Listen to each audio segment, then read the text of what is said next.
رمضان کے گزرنے کے پہلے دن جس دن اللہ تعالیٰ نے انعام کا دن بنایا کہ آؤ ماہ رمضان کے روزے کا عبادات کا انعام لے کر جاؤ، اور ہم سب عیدگاہ میں گئے اور عیدگاہ سے ہم نے نماز دو رکعت پڑھ کر اپنی عبادات کا انعام لے کر واپس لوٹے تو ہمارا وہ انعام گھر بھی آیا کہ راستے میں رہ گیا، اور ہم نے پھر اس دن انعام لینے کے بعد ہم میں سے کتنے لوگوں نے ظہر کی نماز پڑھی اور عصر کی نماز پڑھی؟ دل پر ہاتھ رکھ کر سوچئے۔ مجھے یاد ہے پچھلے سال عید کے دن ہر سارے لوگ نمازی ہونے کے باوجود ایک سب بھی لوگ نہیں تھے ظہر کی نماز کے اندر۔ آخر یہ سارے نمازی کہاں چلے گئے؟ یہ بات کو لیجیے، آپ کہیں گے ہم بستی کے رہنے والے ہیں، آپ کہیں گے دور کے رہنے والے ہیں، آپ کے محلے کی مسجد کا عالم بھی یہی تھا کہ آپ سب کھانے کھلانے میں لگے تھے اور آپ کی مسجد خالی تھی۔ ایک سب سے ڈیڑھ سب جہاں کے لوگ جمعہ میں بھر جاتے ہیں نماز کے اندر، وہاں ظہر کی نماز میں عید کے دن رمضان گزر جانے کا پہلا دن تھا اور ظہر کی نماز میں ایک سب سے زیادہ لوگ نہیں تھے۔ جن لوگوں نے ظہر کی نماز ادا کی ہوگی اپنے مسجد کے اندر ان کو یاد ہوگا۔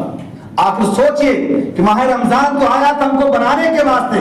انوارات و برکات کو اندر میں ڈالنے کے واسطے، ہماری صلاح کرنے کے واسطے، ہم کو پریکٹس کرا کر دیا تھا ماہ رمضان کا مہینہ کہ نماز کی پابندی کرنی ہے، جھوٹ نہیں بولنا ہے، گالی نہیں دینا ہے، حرام مال نہ کمانا نہ کھانا ہے، اللہ سے ڈرنا ہے۔ ہم کو یہ ساری چیزیں بتا کر رمضان کیا تھا۔ ایک مہینہ ہم نے مشق کیا تھا تمام لوگوں کے ساتھ بیٹھ کر مل کر کے، لیکن اس کا اثر کتنا دن ہمارے اوپر رہا یہ خود جائزہ لیجئے، اور جائزہ لینے کے بعد آج کی محفل میں توبہ کیجئے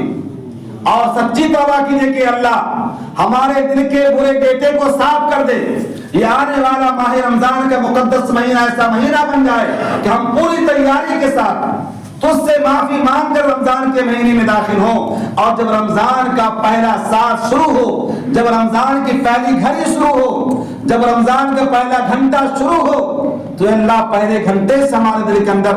رمضان کے انوارات و برکات کو داخل فرما، ہماری اصلاح فرما، ہماری مغفرت فرما، رمضان کی رحمت و برکت سے ہم کو مالا مال فرما۔ اس کی دعا، اس کی کوشش، اس کی تمنا، اس کی فکر، اس کی تیاری ابھی سے کیجیے آپ۔ اگر آپ نے نہیں کیا تو یاد رکھیے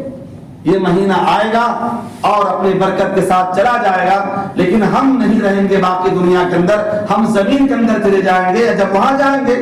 تو پچھتانا پڑے گا، کاش ماہ رمضان کا مہینہ آیا تھا ہم اس کے اندر کچھ کر لیتے۔ ذرا سوچئے، اللہ تعالیٰ نے قرآن کو نازل کرنے کے واسطے، اپنے مقدس کلام کو اتارنے کے واسطے اگر کسی مہینے کا انتخاب کیا تو وہ مہینہ ماہ رمضان کا مہینہ تھا۔ جو مہینہ اتنی برکت کے ساتھ آئے ہم اس کو کھانے میں لگا دیں، کمانے میں لگا دیں، کاروبار کو فروغ دینے میں لگا دیں، تو آخر ہمارے واسطے دوسرا کون مہینہ آئے گا؟ کیا قبر میں کوئی مہینہ آئے گا ہمارے واسطے؟ چلو قبر میں کھانا کمانا نہیں آؤ، ہم نے رمضان کو قبر میں بھیج دیا، جا تم قبر میں عبادت کرو۔ اگر ماہ رمضان کا مہینہ قبر میں آ بھی گیا تو ہم وہاں عبادت کے مکلف نہیں ہوں گے، ہماری عبادات وہاں قبول نہیں ہوگی، اور ہم کو وہاں پر سبحان اللہ پڑھنے کا یہ موقع نہیں دیا جائے گا، زبان بند کر دیا جائے گا۔ اس لیے دنیا کے اندر اپنی زندگی کو قیمتی بنائیے، ماہ رمضان کے مہینے کی استقبال کیجئے، اور اس کا استقبال یہ ہے کہ اپنے آپ کو پہلے سے تیار کیجئے عبادات کے واسطے، نماز اور روزے کے واسطے، قرآن پاک کی تلاوت کے واسطے، استغفار کے